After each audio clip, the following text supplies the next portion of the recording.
Generally मुझसे बहुत बार एक सवाल पूछा जाता है कि लो सैलरी वाले या कम सेविंग वाला इंसान क्या 1 करोड़ की फाइनेंशियल फ्रीडम।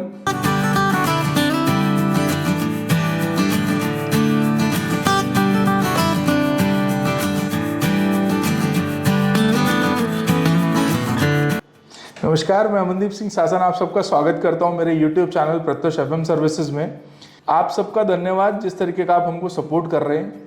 आज का जो टॉपिक है वो ये बोल सकते हो 20 साल वालों के लिए भी उतना ही इंटरेस्टिंग है, 30 ईयर्स वालों के लिए भी उतना ही इंटरेस्टिंग है, 35 ईयर्स वालों के लिए भी उतना ही इंटरेस्टिंग है, या जिन्होंने इन्वेस्टमेंट अभी स्टार्ट किया उनके लिए भी उतना ही इंटरेस्टिंग है, या जिनकी सैलरी फॉर एग्जांपल 15,000 है और वो 15,000 की सैलरी से 1 करोड़ का एक प्लान बनाना चाहते हैं और वो ड्रीम जो देखते हैं उसको अचीव करना पॉसिबल है कि नहीं पॉसिबल है, अगर पॉसिबल है तो उसमें कितनी रिस्क है और वो रिटर्न्स क्या क्या हैं।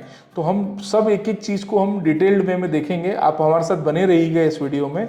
जनरली मुझसे बहुत बार एक सवाल पूछा जाता है कि लो सैलरी वाले या कम सेविंग वाला इंसान क्या 1 करोड़ की फाइनेंशियल फ्रीडम जो उसके लिए एक ड्रीम है वो अचीव कर सकता है क्या। तो मेरा हमेशा से उनको समझाना रहता है कि डेफिनेटली ये पॉसिबल है। अब वो पॉसिबल किन किन तरीकों से हम समझेंगे और इसके अलावा हम ये समझने की कोशिश करेंगे कि लॉन्ग टर्म इन्वेस्टिंग का क्या फ़ायदा इससे रिलेटेड है।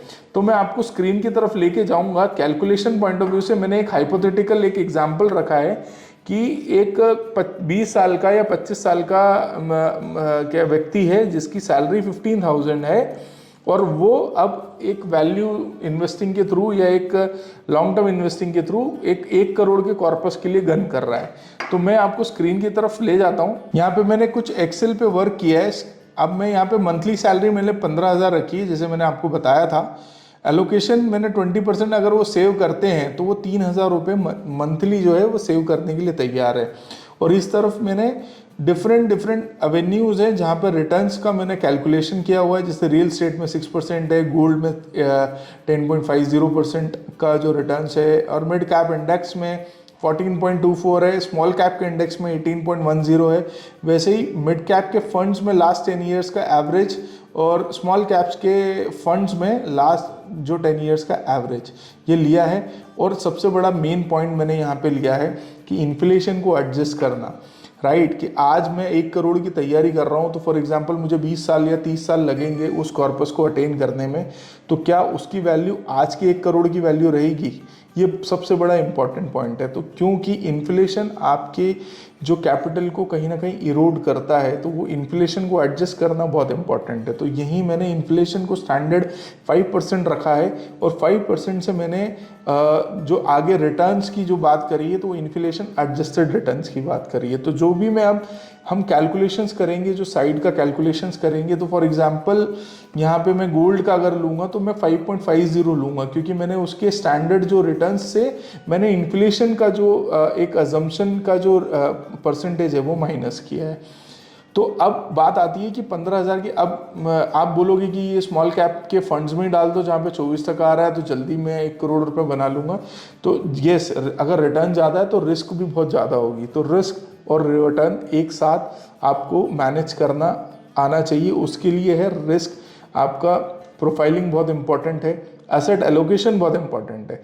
एसेट एलोकेशन में अगर आप मुझे बोलेंगे मिड, स्मॉल और इंडेक्स तीनों का मैं परसेंटेज ले लेता हूँ, जैसे 19%, 13% और इनके म्यूचुअल फंड का और इंडेक्स का मैंने ले लिया 5.65%। तो 19 + 13 is 31, 31 + 5 दैट इज 36, 36/3 अगर मैं करता हूँ तो 1 × 2 12%, 12.1% स्टैंडर्ड रेट आता है। तो अगर मैं यहाँ पे लिख लेता हूँ 12.1%, एक मेरा डेटा हो गया। एक अजम्पशन ये हो गया एक उस बंदे के लिए जिसको इंडेक्स में भी प्ले करना है, क्योंकि इंडेक्स में मतलब कि निफ्टी की टॉप 50 कंपनीज जो रिटर्न्स देगी मिड कैप के फंड्स में भी करना है और स्मॉल कैप में भी करना है।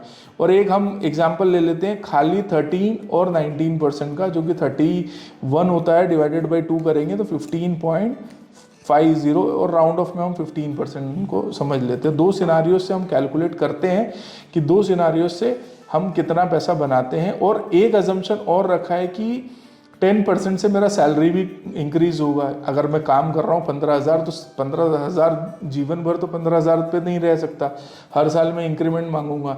उसका मैं स्टैंडर्ड रेट 10% रखता हूँ, तो वही स्टैंडर्ड रेट 10% के हिसाब से मैं 1,000 रुपये पे आता हूँ कि 1,000 रुपये मैं हर साल एडिशनल सेव करना स्टार्ट करता हूँ। तो ये अब यहाँ पे हम कैलकुलेशन वाले पार्ट पे आ गए। ये एक SIP का टॉपअप कैलकुलेटर करके होता है, बहुत सारी AMCs का, बहुत सारी कंपनीज का आपको मिल जाएगा। कहीं भी मुझे ये सूटेबल लगा तो इसलिए मैं यहाँ पे आपको ये दिखा रहा हूँ, और इससे मेरा कोई भी लेना देना मॉनेटरी टर्म्स में नहीं है। अब मंथली इन्वेस्टमेंट में जैसे मैंने यहाँ पे 3,000 डाल दिया, टेन्योर मैंने फॉर एग्जांपल यहाँ पे मैंने रखा 22 साल या 25 साल रखा, या 19 साल रख लिया फॉर एग्जांपल। तो एक्सपेक्टेड रेट ऑफ रिटर्न पहले वाले सिनारियो में मैं तो 12 हमने यहाँ क्या रखा था 12.10, तो हम यहाँ भी 12.10 12% पे अपन देखते हैं, तो ये आ गया। और ईयरली हम 1,000 रुपये से उसको टॉपअप करेंगे, तो एक डेटा आता है कि ये यहाँ पे हमको 71 लाख तक की हम जर्नी 19 ईयर्स में कवर कर पा रहे हैं। वो व्यक्ति जो इंडेक्स में भी पार्टली पैसा डालेगा और क्या कहते हैं स्मॉल कैप में भी डालेगा और मिड कैप में भी डालेगा। अब हमने बात की 1 करोड़ की, तो 1 करोड़ के लिए लगभग कितना टाइम लगेगा। 1 करोड़ के लिए यहाँ पे अब हमको बस खाली ये देखना है, तो 21 से 22 साल के बीच में ये 1 करोड़ रुपया, वो 21 साल में 95 लाख हो रहा है, और 22 साल में वो 1 करोड़ 10 लाख रुपए हो रहा है। और ये इन्फ्लेशन एडजस्टेड की बात करी। अब हम सेकंड सिनारियो की बात कर लेते हैं। सेकंड सिनारियो में मैंने जो रेट ऑफ इंटरेस्ट है वो 15% रखा है, राइट, क्योंकि वो खाली दो ही मिड कैप और स्मॉल कैप में अग्रेसिव है, उनका रिस्क प्रोफाइलिंग अग्रेसिव है, तो वो दो टाइप में ही इन्वेस्ट करना चाह रहे हैं। तो अब ये 22 साल में तो वो 1 करोड़ 53 लाख पे पहुंच जाएंगे। बट हम बात करें 1 करोड़ की, तो 1 करोड़ वो कितने साल में आ जाएंगे। 1 करोड़ वो आ जाएंगे 20 साल में, वो इस चीज को अटेन कर लेंगे। अब वो 1 करोड़ 11 लाख 1,152 रुपये हो जाएगा।